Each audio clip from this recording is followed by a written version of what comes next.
నమస్కారం, ఘంటారావానికి స్వాగతం. ముందుగా ప్రధాన అంశాలు. డిఎస్సిపై దుష్ప్రచారం చేస్తే గుణపాఠం చెబుతామన్న టీచర్లు. విజేతల ఆత్మగౌరవ నినాదాలతో దద్దరిల్లిన విజయవాడ.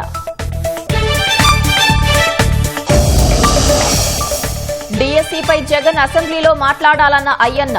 మంత్రులతో సమాధానాలు ఇప్పిస్తానని సభాపతి భరోసా.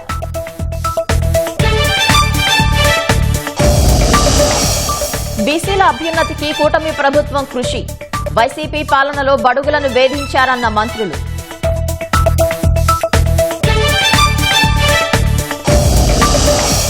పశ్చిమ గోదావరి జిల్లాలో కారు ప్రమాదంలో 4 బలి. కాల్వలోకి దూసుకెళ్లడంతో విషాదం, మరొకరు గల్లంతు.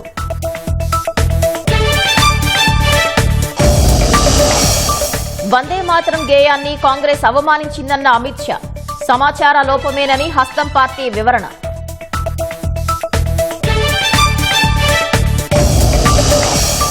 దేశంలో వంట గ్యాస్ ఇబ్బందులకు చెక్ పెట్టేలా కేంద్రం చర్యలు.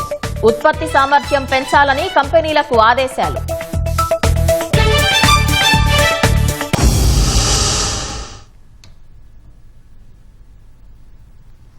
మెగా డిఎస్సిపై వైసీపీ ఆరోపణలని ఉపాధ్యాయులు తిప్పికొట్టారు.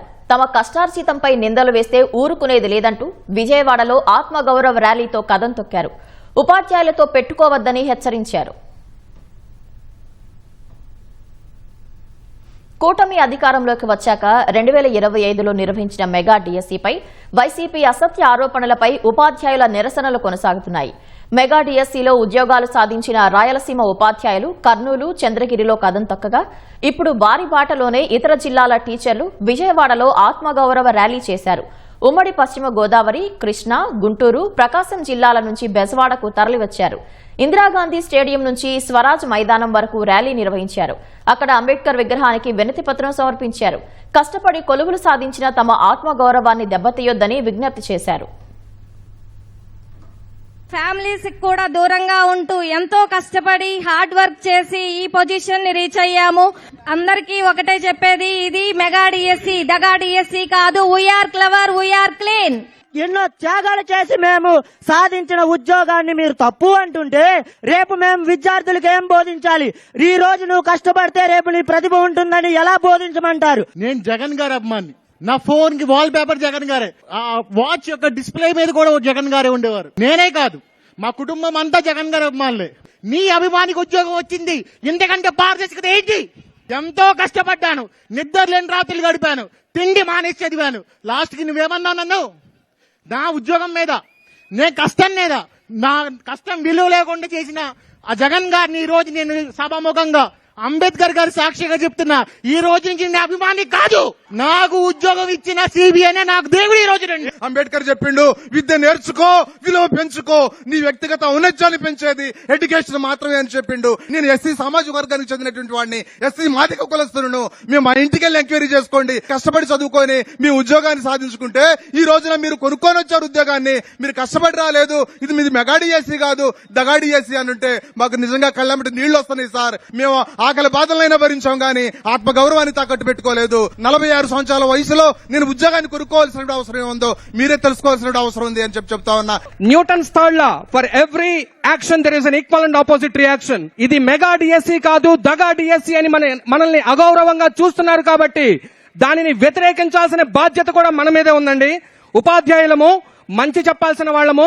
మా పేరు, మా కేటగిరీ, మా మార్కులు, మా ర్యాంకు, మాకు కేటాయించినటువంటి పాఠశాల పేరుతో సహా ఆన్లైన్ లో ఉంది. వెళ్లి ఎవరికి కావాలంటే వాడు చెక్ చేసుకోండి. డబ్బులుంటే ఎప్పుడో ఈ జాబులు కొనుక్కునే వాళ్ళం కదా సార్. ఇంతకాలం ఎందుకు ఆగుతాను చెప్పండి? ఇంత సర్వీస్ ఎందుకు వేస్ట్ చేసుకుంటాను చెప్పండి సార్. నిజంగా చెప్తున్నాను, మాకు 20 lakhs పే చేసే అంత ఎఫోర్డబిలిటీ ఉంటే మేము ఇప్పటి వరకు గవర్నమెంట్ జాబ్ కోసం కుస్తీలు పడుతూ ఫైట్ చేస్తూ ఉంటాం సార్. 5 years నుంచి సార్ ఒక్క జాబ్ ఇవ్వలేదు సార్ మన ప్రతిపక్షం వాళ్ళు. మీకు ట్రాన్స్పరెంట్ గా జాబ్స్ ఇవ్వలేదు, దగా డిఎస్సి అని ఎలా క్వశ్చన్ చేయగలుగుతున్నారు సార్? ఏదో ఒకటి చేస్తే వెనకలాగుతుంటే ఇంకెప్పుడు సార్ ఈ దేశం, ఈ రాష్ట్రం డెవలప్ అయ్యేది? ర్యాలీలో టీచర్లు ప్లకార్డులు ప్రదర్శించారు. 2025 డిఎస్సీ ప్రతిభగల డిఎస్సీ అని తేల్చి చెప్పారు. బురద చల్లటం మానుకొని బుద్ధి తెచ్చుకోవాలని వైసీపీకి హితవు పలికారు. పారదర్శకంగా పూర్తయిన డిఎస్సీపై నిందలు మానుకో, నిజం తెలుసుకో అంటూ నినదించారు. మా నాన్న పొలంలో పనిచేసేవారు. ఇంటికి వచ్చిన తర్వాత కూడా ఎప్పుడుంటుందా డిఎస్సీ, ఇక ఉండదేమో అని నిరాశతో ఉన్నప్పుడు ఈ కూటమి ప్రభుత్వం ఇచ్చిన మాట ప్రకారం డిఎస్సీ నోటిఫికేషన్ వేసింది. నవంబర్లో 2024 నవంబర్లో టెట్ పెట్టింది. టెట్ చాలా టఫ్ గా ఉంది. అది స్కూల్ అసిస్టెంట్ ఇంగ్లీష్ 122 మార్క్స్ కొట్టాను. We are all meritorious. This Vijayawada today witness Indian version. It is 2025 DSC meritorious version. ఒక అబద్ధాన్ని నిజం నిజం నిజం అని ప్రతిసారి చెప్తున్నారు. కానీ దాన్ని అది కాదు, ఇది జరిగింది అని చెప్పడానికి ఒక వేదికను మాకు ఇలా అవకాశాన్ని కల్పించినందుకు ఫస్ట్ గా నేను ధన్యవాదాలు తెలియజేసుకుంటున్నాను. ఇది ఒక సంవత్సరం, ఒక నెల, ఒక రోజు పడ్డ కష్టం కాదండి.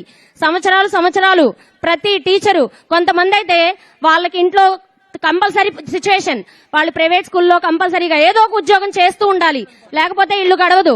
అలా చేసుకుంటూ వాళ్ళు కష్టాలు పడుకుంటూ ప్రిపేర్ అయ్యి ఇదే లక్ష్యం.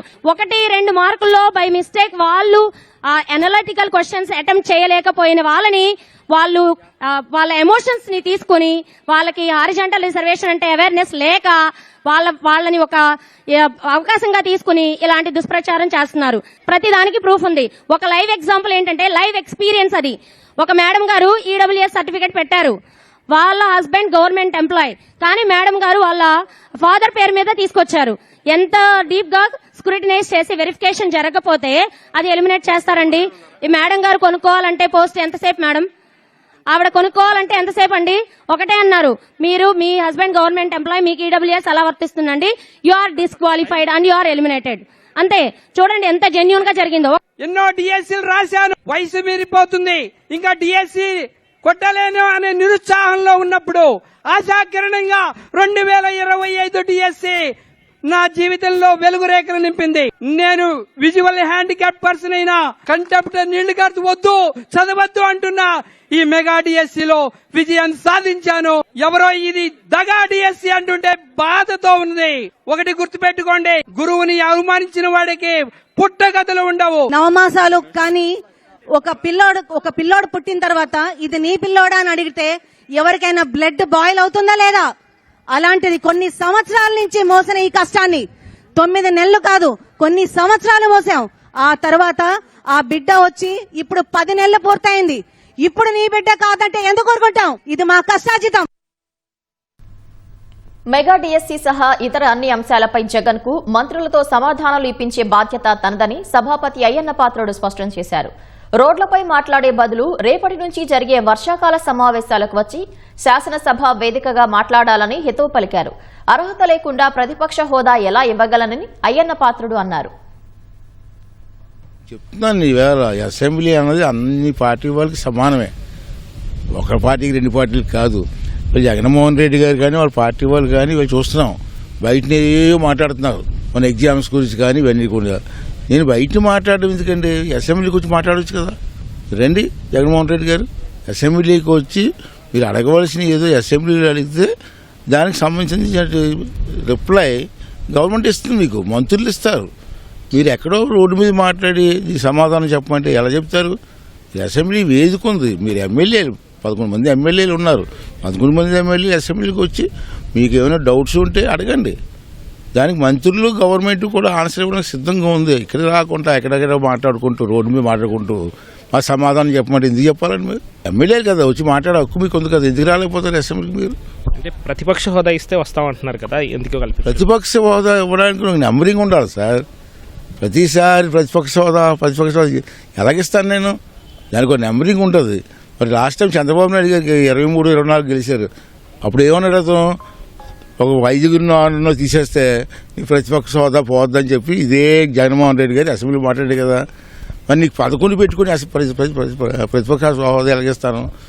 నువ్వు ఎమ్మెల్యే ఇప్పుడు రా, మీ ఎమ్మెల్యేలు అంతా 11 మంది వచ్చి ప్రజా సమస్యలని ఎక్కడైనా ప్రభుత్వం తప్పు చేసే తప్పుల్ని అసెంబ్లీలో మాట్లాడితే అక్కడ కన్సర్న్ మంత్రులు ఉంటారు, వాళ్ళ చేత రిప్లై ఇప్పించే బాధ్యత స్పీకర్గా నేను తీసుకుంటాను.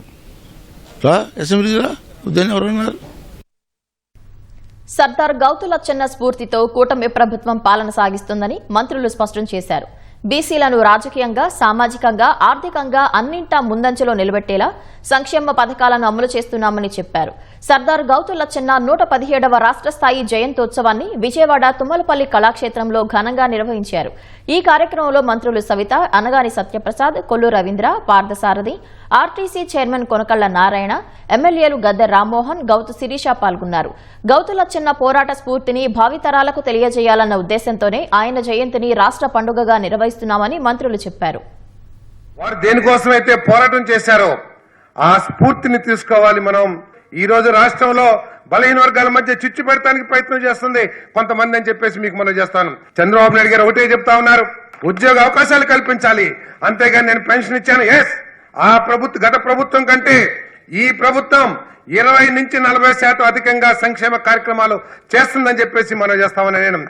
ఒక నాయకుడు అంటే ఎలా ఉండాలంటే మొట్టమొదటి ఈ రాష్ట్రంలో గుర్తొచ్చే వ్యక్తి సర్దార్ గౌతులచ్చన్న గారని చెప్పి ఖచ్చితంగా నేను తెలియజేస్తా ఉన్నా.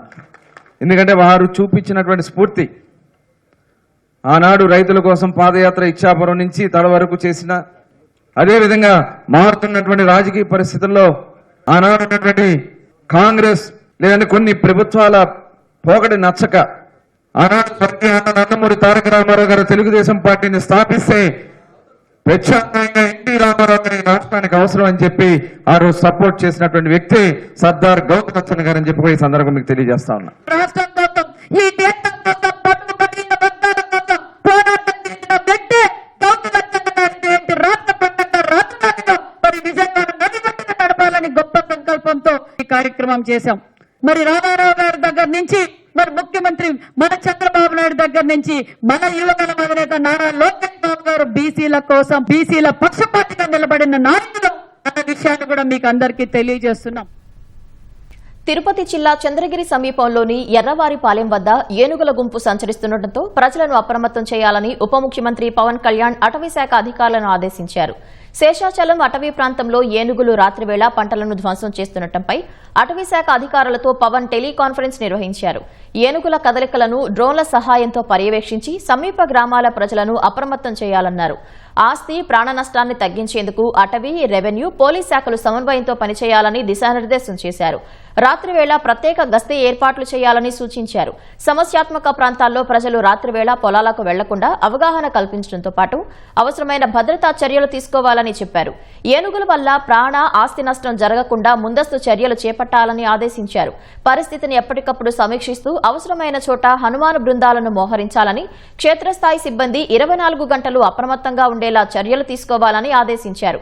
ప్రజలు కూడా అప్రమత్తంగా ఉంటూ అటవీశాఖ అధికారుల సూచనలను పాటించాలని పవన్ విజ్ఞప్తి చేశారు. పంట నష్టంపై అధికారులు నివేదికలు ఇచ్చిన వెంటనే అటవీశాఖ ద్వారా పరిహారం చెల్లించేలా చర్యలు తీసుకుంటామని పవన్ తెలిపారు. నిరుద్యోగుల మీద జగన్ కు నిజంగా ప్రేమ ఉంటే అసెంబ్లీకి వచ్చి డీఎస్సీపై చర్చించాలని శాప్ చైర్మన్ రవినాయుడు సవాల్ చేశారు. డీఎస్సీ అంశంపై చర్చించడానికి స్పీకర్ ద్వారా ఎంత సమయమైనా ఇప్పించడానికి ప్రభుత్వం సిద్ధంగా ఉందన్నారు. ఇంట్లో కూర్చొని సామాజిక మాధ్యమాలలో మాట్లాడటం కాదని, దమ్ముంటే అసెంబ్లీలో చర్చకు రావాలన్నారు. కూర్చొని విమర్శిస్తా వాళ్ళు బయటికి రమ్మన్నప్పుడు మటుకు నేను బెంగళూరుకి వెళ్ళిపోతానంటే కుదరదు.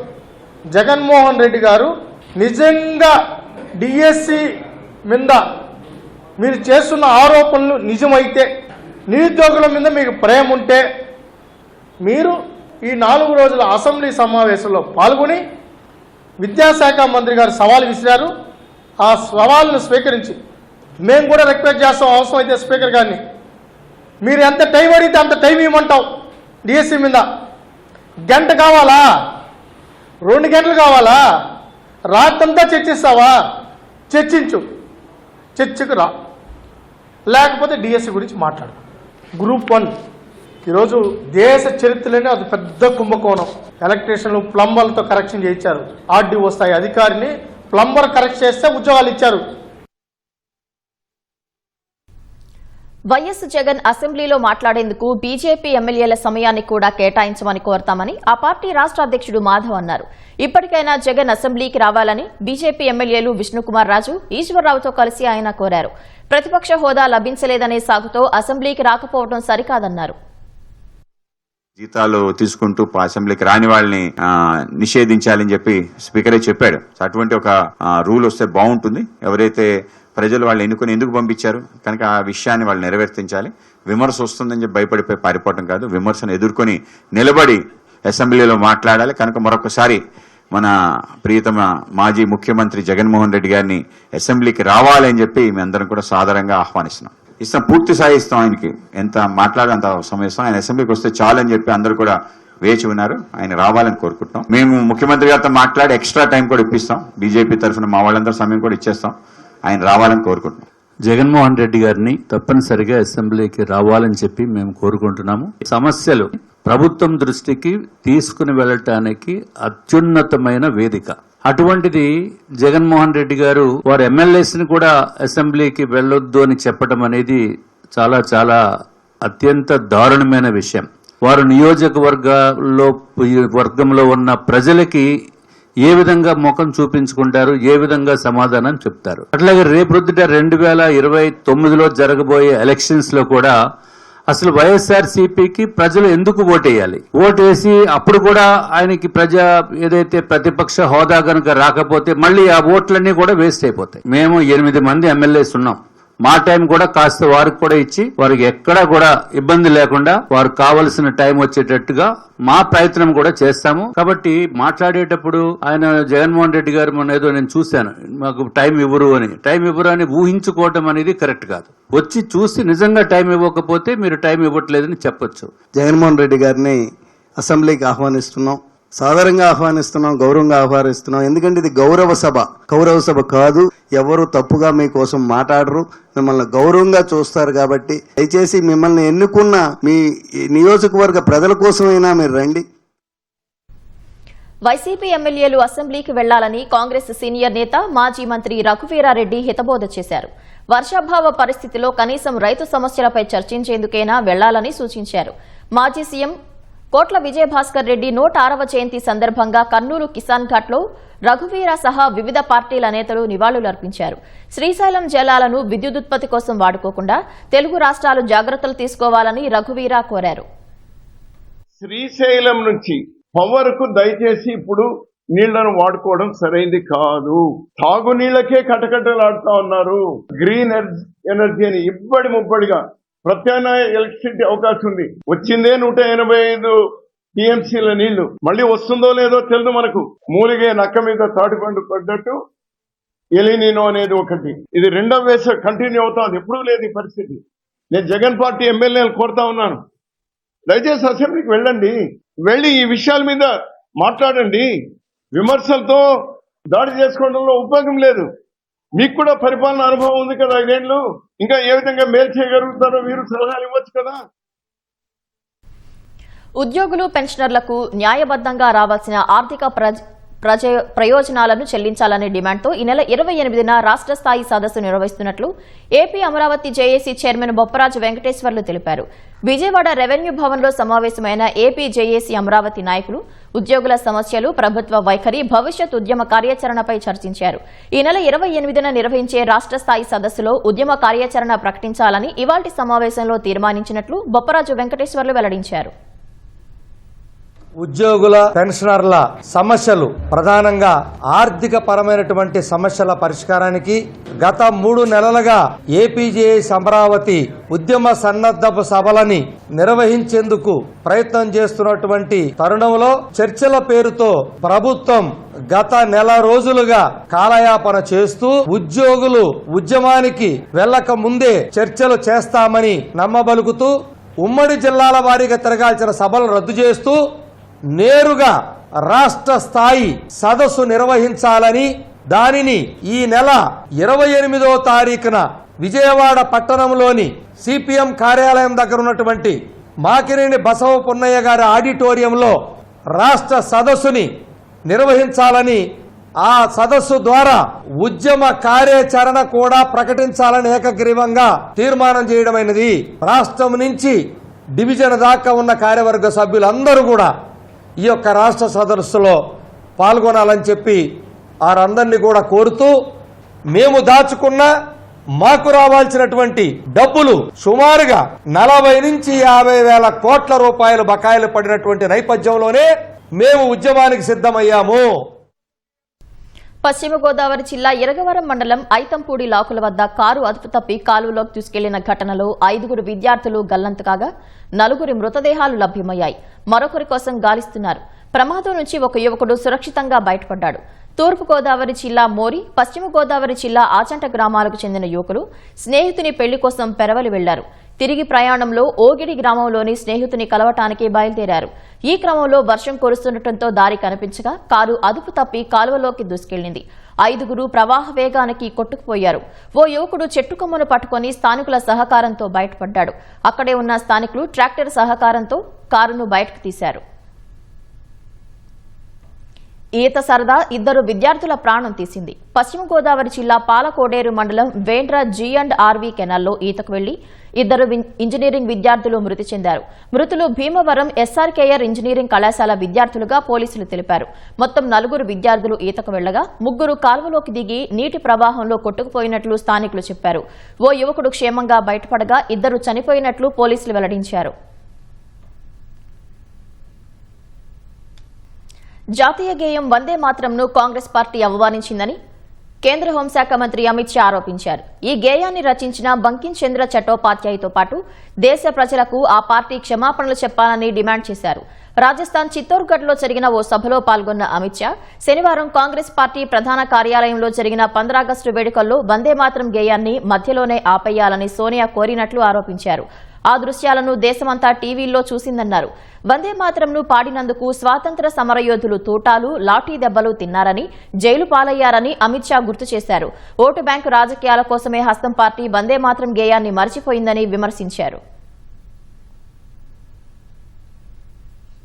ఢిల్లీ ఏఐసీసీ కార్యాలయంలో వందే మాతరం గేయాన్ని పూర్తిగా ఆలపించడం సమాచార లోపమని కాంగ్రెస్ పార్టీ ప్రధాన కార్యదర్శి కేసీ వేణుగోపాల్ తెలిపారు. దేశంలోని అసలు సమస్యల నుంచి ప్రజల దృష్టిని మళ్లించేందుకే బీజేపీ ఈ అంశంపై అనవసర రాద్ధాంతం చేస్తోందని మండిపడ్డారు. వందే మాతరం గేయంపై కాంగ్రెస్ వైఖరి సుస్పష్టమన్నారు. మహాత్మా గాంధీ, జవహర్ లాల్ నెహ్రూ, రవీంద్రనాథ్ ఠాగూర్ వంటి పెద్దలతో సంప్రదింపుల తర్వాతే వందే మాతరం ఉనికిలోకి వచ్చిందని వేణుగోపాల్ గుర్తు చేశారు. విభజన ఎజెండాతో బీజేపీ వందే మాతరంపై వివాదం చేస్తోందన్నారు. తాము వందే మాతరం, జనగణమనను సమానంగా గౌరవిస్తామన్నారు. దేశభక్తి గురించి మాట్లాడేవారు ముందు అరుణాచల్ ప్రదేశ్ లో చైనా ఆక్రమించిన భూమిని వెనక్కి తీసుకురావాలని డిమాండ్ చేశారు. చైనా ఆక్రమణలపై ప్రధాని మోదీ ఒక్క మాట మాట్లాడకపోవటమే అసలైన వివాదమని వేణుగోపాల్ అన్నారు. దేశంలో వంట గ్యాస్ సరఫరాలో ఇబ్బందులు తలెత్తకుండా కేంద్ర ప్రభుత్వం చర్యలు చేపట్టింది. 18 ప్రభుత్వ రంగ రిఫైనరీలు, 3 ప్రైవేటు రంగ కంపెనీలు, 3 అప్స్ట్రీమ్ కంపెనీల సంయుక్త ఉత్పత్తి రోజుకు 63.81 వేల మెట్రిక్ టన్నులు ఉండాలని ఆదేశించింది. ఈ మేరకు పెట్రోలియం, సహజ వాయువు మంత్రిత్వ శాఖ ఆగస్టు 13న ఆదేశాలు జారీ చేసింది. రిలయన్స్ ఇండస్ట్రీస్ అత్యధికంగా రోజుకు 18 వేల మెట్రిక్ టన్నుల ఎల్పీజీ ఉత్పత్తి సామర్థ్యాన్ని కలిగి ఉంది. తర్వాతి స్థానాల్లో బీపీసీఎల్ కొచ్చి రిఫైనరీ 4,800 మెట్రిక్ టన్నులు, నయారా ఎనర్జీ 4,480 మెట్రిక్ టన్నుల సామర్థ్యం కలిగి ఉన్నాయి. నిర్దేశించిన పరిమాణాలకు అనుగుణంగా ఎల్పీజీ నిల్వ, తరలింపు, రవాణా కోసం తగిన మౌలిక సదుపాయాలను అభివృద్ది చేయాలని కేంద్రం ఆదేశించింది.